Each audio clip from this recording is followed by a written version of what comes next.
के दिन अगर शिव जी के मंदिर में पानी चढ़ाया जाए, जल चढ़ाया जाए, तो घर में विद्वत्ता का अनुभव होता है महाराज। भगवान विष्णु ने जाते हुए शिव बाबा को देखा। शंकर भगवान से, भगवान नारायण ने कहा आप कुछ कहेंगे नहीं? भगवान शंकर कहते हैं नारायण चिंता मत करो, बार के दिन अगर दाल चढ़ा कर जाएगा, चने की दाल को मंदिर के पीछे बैठकर ओम नमः शिवाय बोलकर जो नारायण को समर्पित करेगा, उसके मनवांचित फल को मैं 3 महीने में पूरा कर दूंगा, उसके मन की कामना को मैं 3 माह में पूर्ण कर दूंगा। आज भी नियम है, चने की दाल को लेकर जाते मंदिर के पीछे बैठकर चने की दाल को लेकर ओम नमः शिवाय का जाप करते हैं। 7 बार ओम नमः शिवाय बोलकर चने की दाल वापस घूमकर भगवान विष्णु को समर्पित करी जाती है, तो 3 महीने में मनोकामना पूरी हो जाती है। उस चने की दाल का इतना प्रमाण है, इतना प्रमाण। गुड़ जोड़ता है। जितने समय अतिथि हमारे घर में रहे, मेहमान हमारे घर में रहे, जिसको हमने आरती के समय पर गुड़ दिया है, जिसको हमने गुड़ दिया है, वो पाकर आनंद के साथ में। अच्छा, कभी तुमने सुना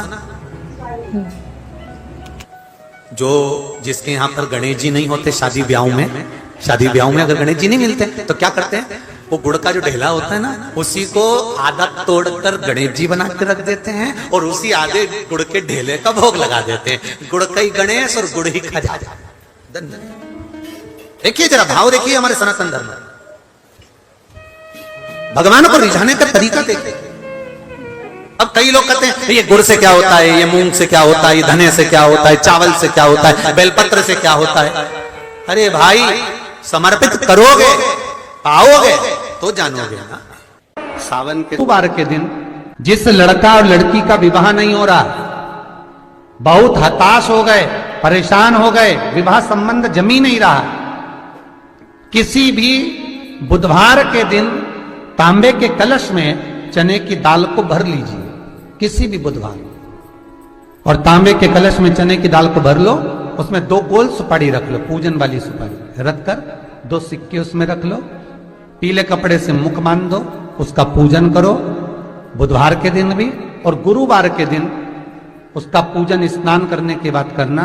पर घर में किसी से बात मत करना, मुख से शब्द मत बोलना, मुख झूठा मत करना। पूजन करने के बाद उल्टे हाथ पर कलश को रखकर सीधे हाथ से ढककर कोई ब्राह्मण के घर में जाकर साथ में किसी को ले जाओ, बिना बोले, बिना बात करे, बिना कहे, साथ जाकर ब्राह्मण का दरवाजा बजा दे, बात कर ले और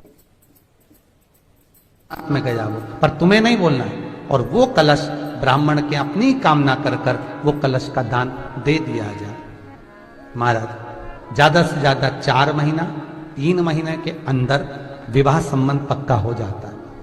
विवाह संबंध, चने की दाल का दान कुछ सहज नहीं है। लग रहा है कि मैं दुखों से पीछा छूट ही नहीं रहा, तब उस जगह पर बेलपत्री के मध्य भाग में पीला चंदन, ये जो पत्ती है और ये 2 पत्ती हैं, ये बड़ी पत्ती और ये बीच की जो 2 पत्ती हैं, इसके बीच में जो डंडी का भाग रहता है, जो बीच में डंडी का जो भाग है, बड़ी पत्ती और ये 2 छोटी पत्ती के मध्य में जो डंडी का भाग है, उस डंडी के भाग में पीला चंदन और एक अक्षत पीला। शंकर भगवान को प्रदोष के दिन आप अगर प्रदोष काल में समर्पित कर रहे हैं, तो ये निश्चित है कि धीरे धीरे कर कर वो दुख समाप्त होगा, वो दुख कटेगा ही। विश्वनाथ को कुछ नहीं चाहिए, मेरे शंकर को चाहिए क्या?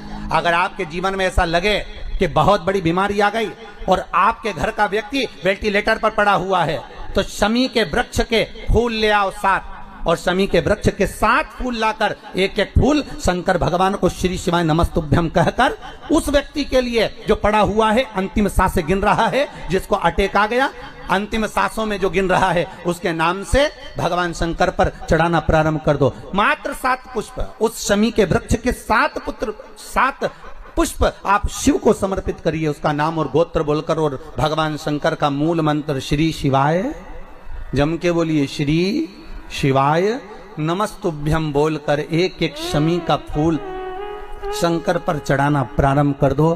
फिर आगे वो विश्वनाथ की मर्जी है, वो प्राण कैसे लेकर वापिस आता है, उस काल से छुड़ाकर महाकाल कैसे लाता है, ये वो जाने। आपका फर्ज केवल आप अदा करिए। ये 3 समय एक ऐसा समय है, मान लो सुबह यदि आपको समय ना मिले भगवान शंकर का गुणगान करने के लिए, मान लो दोपहर का समय ना मिले शंकर भगवान का गुणगान करने के लिए, तो शिव पुराण कहती है जब सूर्य डूब रहा हो, प्रदोष काल का जब समय हो, तब उस शंकर का गुणगान करो तो सारी जिंदगी तुम्हें किसी के आगे हाथ नहीं फैलाना पड़ेगा। भगवान भोलेनाथ स्वयं तुम्हें उतना प्रबल वैभवपति बना। कितना सुंदर कहा है। जब जिंदगी बहुत संघर्ष में चल रही हो, बहुत दुख का जीवन चल रहा हो, बहुत कष्ट का जीवन चल रहा हो, बहुत कष्टमय जीवन चल रहा हो, तब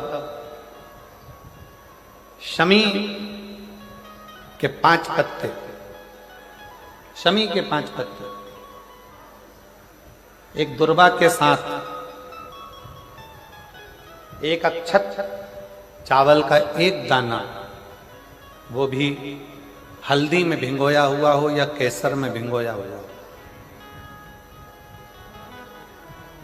शमी पत्र 5, एक दुर्वा, एक चावल का दाना, जो दिल से हृदय से बेलपत्री के वृक्ष के नीचे पार्थिव लिंग का निर्माण कर कर मट्टी का शिवलिंग बनाकर प्रदोष काल में, मतलब शाम के समय पर शिवलिंग बनाकर उस पे जल चढ़ाकर, जो ये 5 शमी का पत्र, एक दुर्वा और एक चावल का दाना, अपनी कामना कर कर, जो दुख चल रहा है बाबा से विनय कर कर एक एक पत्ता जब समर्पित कर दे, फिर एक दुर्वा समर्पित कर दे, फिर एक चावल का दाना समर्पित कर दे और बाबा का वहीं पर पुनः विसर्जन कर दे, 3 महीना तो जाने दो, 15 दिन के अंदर वो दुख कटता जरूर है, चाहे कोई भी दुख, किसी भी तरह का दुख क्यों हो। एक बेलपत्र के वृक्ष की परिक्रमा करने वाले को हजारों अश्वमेध यज्ञ का फल प्राप्त हो जाता है, हजारों अश्वमेध यज्ञ का फल प्राप्त हो जाता है। उसी तरह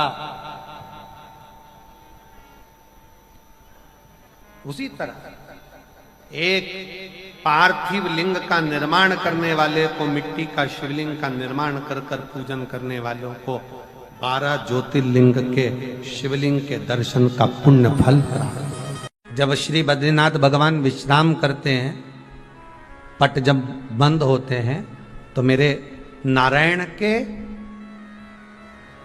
हृदय से बाहर जो लक्ष्मी जी का मंदिर है, वहां से लक्ष्मी जी को लाकर हृदय से लगाया जाता है और भगवान को एक कम्मल पूरा घी में उसको लपेट कर, पूरे घृत में उसको लगाकर, गौ माता के घृत में उसको लगाकर नारायण को भगवान शिव का स्मरण कर कर लपेटा जाता है। भगवान नारायण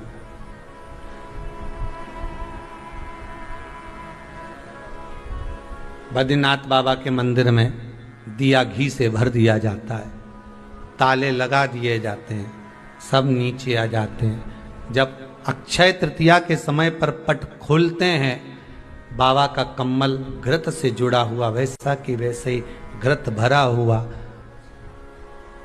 घृत में स्थिरता है, घर में घृत के अंदर लक्ष्मी का भाव आ जाता है। हमारे यहाँ हिंदू धर्म में बहुत सुंदर बात कही जाती थी पहले, आजकल जमाने में कहते कि नहीं कहते मालूम नहीं, पर मारवाड़ के अंदर एक रीति थी, घर के अंदर रसोई घर में एक इतनी बड़ी कुल्हड़ होती थी जिसमें घी भरा होता था, छोटी सी चम्मच होती थी, उसमें पूरे घर का घी खाली हो जाए और उस कुल्हड़ का घी खाली नहीं होना चाहिए। नानी भाई का मायरा सुना है आप लोगों ने? अगर नानी भाई का मायरा सुना होगा तो नानी भाई के मायरे में नरसिंह मेहता जी की जो दादी के प्राण छूटे थे, वो केवल इसी बात पे छूटे थे। अगर नानी भाई का मायरा सुना होगा तो आपको मालूम होगा, नानी भाई के मायरे में जब नरसिंह मेहता भोजन करने के लिए बैठे तो नरसिंह मेहता की भाभी दुरत गौरी ने कह दिया दादी के सामने, जब दादी बोली क्यों इसकी रोटी में घी नहीं लगा, तो कहा कुल्हड़ का घी समाप्त हो गया है, रसोई घर में जो बाटकी रखी थी उसका घी समाप्त हो गया। जय कुंवर भाई को चिंता लग गई, आंखों से अश्रु बहने लगे और जय कुंवर भाई नरसिंह मेहता की दादी प्राणों को छोड़ दी कि मेरे रसोई घर का घी समाप्त हो गया, मतलब ये घर अब बर्बाद होने में देरी नहीं लगेगी। नानी भाई का मायरा कहता है, दादी के प्राण छूट गए थे, नैनों से नीर बह रहा था, केवल जरा सा संवाद। शास्त्र कहता है घर के रसोई घर में जिस बाटकी से आप रोटी पर घी लगाते हो उसकी बाटकी में भले आधा चम्मच घी पड़ा पर पड़े रहना चाहिए। क्यों? वो लक्ष्मी को घटने नहीं देता। जिस दिन बाटकी मंज जाए, साफ हो जाए, उसी दिन उसको धोकर पोंछ कर वापस भर देना चाहिए। अगर बाटकी गंदी हो गई तो आप धो पोछो, मना नहीं है, पर उसको धोने पोछने से पहले एक कटोरी में घी भर दो, चम्मच रख दो। पर रसोई घर में बाटकी में घी होना चाहिए और उसमें आप डालते रहो और लगाते रहो, रोटी में चलेगा, पर बाटकी का घी समाप्त नहीं होना चाहिए, कुल्हड़ का घी समाप्त नहीं होना चाहिए। वो बरकत है, वो भंडार है, वो संपदा है हमारी। घृत वैभव देता है, घृत वैभव प्रदान कर।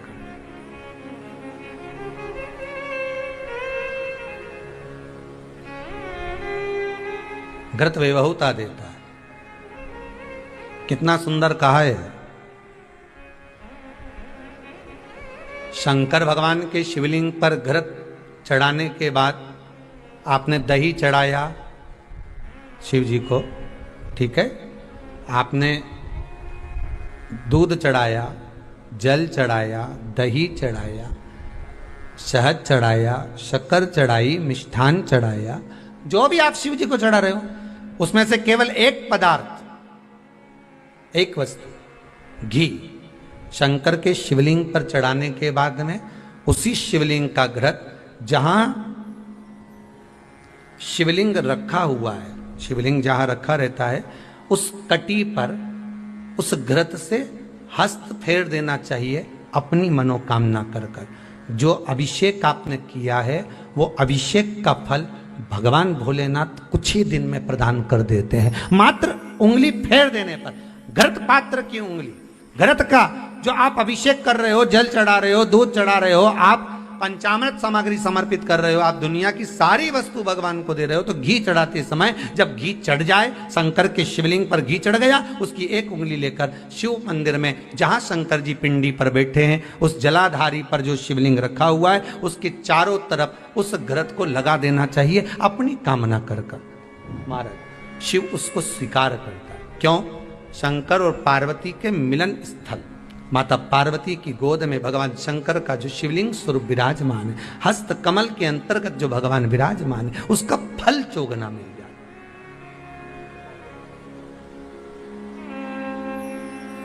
शक्तिपीठ नाम सुना है? अरे बोलो तो, जितने लोग कथा सुन रहे, शक्तिपीठ नाम सुना है? शक्तिपीठ का मतलब क्या होता है? जहां पर माता सती के अंग के टुकड़े होकर गिर पड़े वो शक्तिपीठ के रूप में निर्मित हो गए। तो जितनी भी शक्तिपीठ होती है उन शक्तिपीठ में आप लड्डू चढ़ाएं, पेड़ा चढ़ाएं, वस्त्र चढ़ाएं, आभूषण चढ़ाएं, सोना चढ़ाएं, चांदी चढ़ाएं, मुद्रा चढ़ाएं, आपकी मर्जी पड़े करोड़ों रुपए चढ़ाएं, मना नहीं है। पर शक्तिपीठ का दर्शन करने जब जाएं तो कम से कम थोड़ा साथ में गाय का घृत, असली घी साथ में लेकर अवश्य जाएं। क्यों? शक्तिपीठ पर भी घी समर्पित करने से मनोकामना पूर्ण हो जाती है। आप आएंगे शक्तिपीठ का दर्शन करके और मनोकामना पूर्ण होना है। मात्र शक्तिपीठ। आप चढ़ाएं वस्तु, ढेर चढ़ाएं, आप सोना चांदी अंबारियों में धन दौलत सब चढ़ाएं, पर साथ में आप चुनरी चढ़ा रहे हैं, साड़ी चढ़ा रहे हैं, घृत भी दीजिए, घृत भी प्रदान।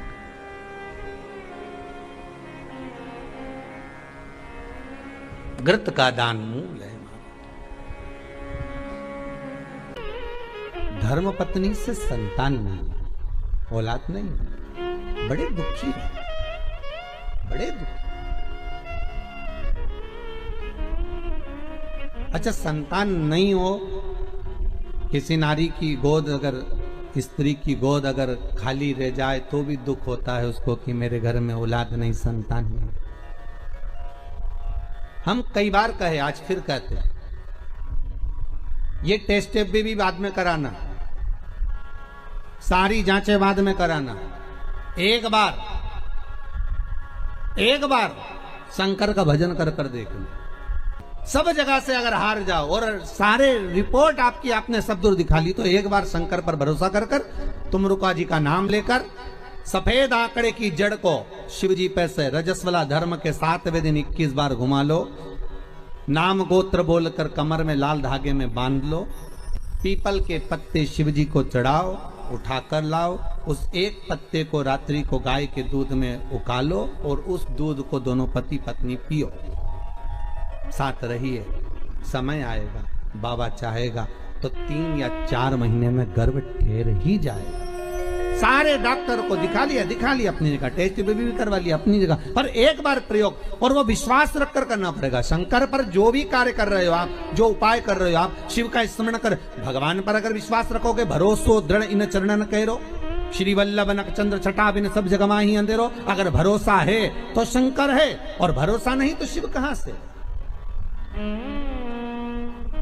विश्वास लेकर अगर आए हो तो काम तो होगा। ये लोग काशी से आए हुए हैं, विश्वास लेकर ही तो आए होंगे कि हम जाएंगे शंकर की कथा में तो बाबा कृपा जरूर करेगा। कई लोग यहाँ पर बैठे हुए हैं जो विश्वास लेकर आए हुए हैं, दूर दूर से आए हुए हैं, केवल विश्वास लेकर कि भगवान कृपा करेगा किसी न किसी रूप में, मुझे विश्वास है कि बाबा मेरी सुनेगा।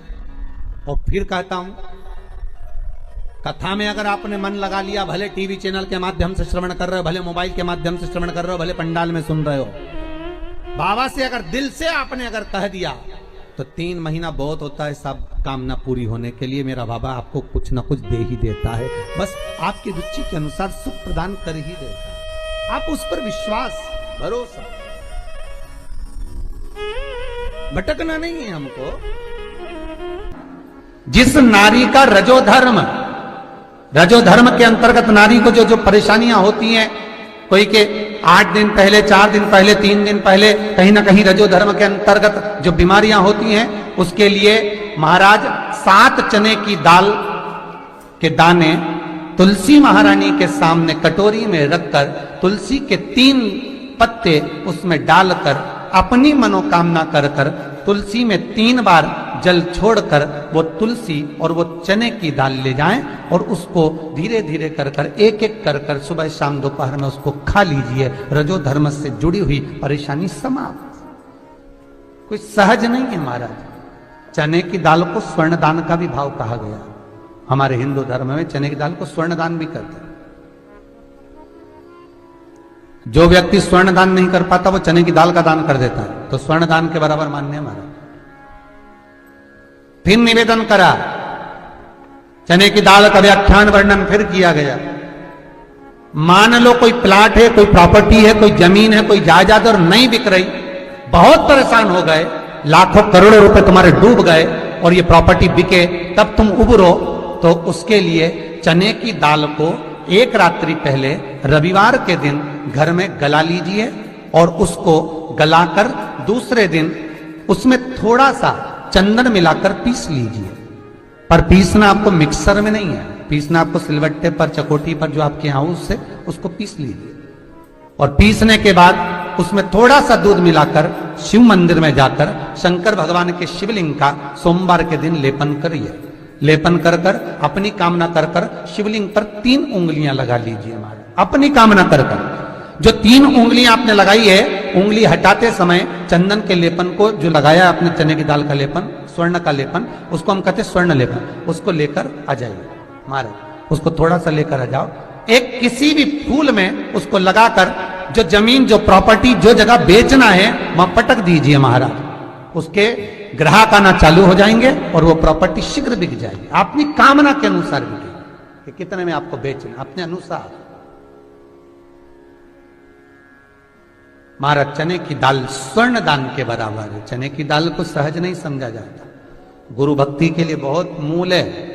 माताएं कई बार पीले गुरुवार करती हैं या केले के पेड़ के नीचे पूजन करती है तो चने दाल समर्पित करती है। क्यों करती है? उसका भाव है स्वर्ण दान के बराबर, मनवांचित फल की प्राप्ति के लिए, मनोकामना के लिए।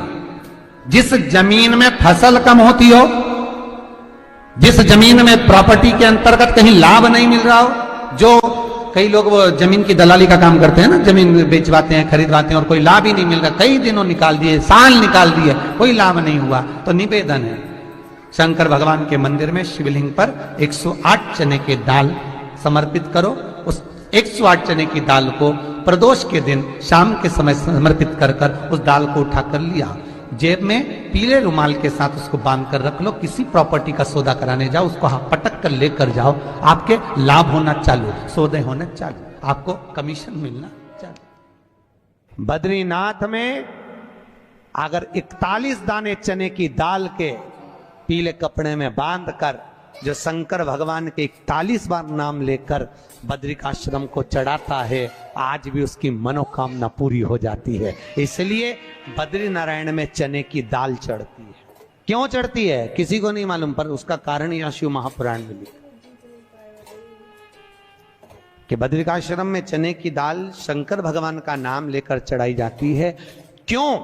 क्योंकि जब जैसे दादी को स्वर्ण सीढ़ी चढ़ाते हैं, देखा स्वर्ण सीढ़ी चढ़ाते हैं तो चने की दाल बर्तन में भरते हैं, फिर उसमें सोने की सीढ़ी रखते हैं, तब वो स्वर्ण सीढ़ी चढ़ती है। उसी तरह जब हम किसी बच्चे को गोदी लेते हैं और उसको कोई दान देते हैं, अपना मकान अपनी जायदाद जब उसके नाम लिखते हैं, तो बच्चे को जब गोदी लिया जाता है तो सामने थाली में चने की दाल भरी जाती है। नामकरण संस्कार जब बच्चे का किया जाता है तो सामने थाली में चने की दाल रखी जाती है। क्यों? चने की दाल जब हम दान करते हैं तो स्वर्ण के बराबर दान का, प्रॉपर्टी के बराबर दान का लाभ जीव को प्राप्त होता है। आज भी नारायण के मंदिर में बद्रिकाश्रम में 41 दाने चने की दाल के देने पर, आपको 41 तो गिनता नहीं इसलिए पोटली में बांध कर ले जाता है, जितने हैं दे दो,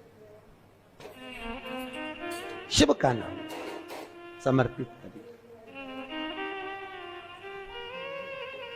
हर हर भगवान शिव का नाम लेकर बद्रिकाश्रम में चने की दाल का दान।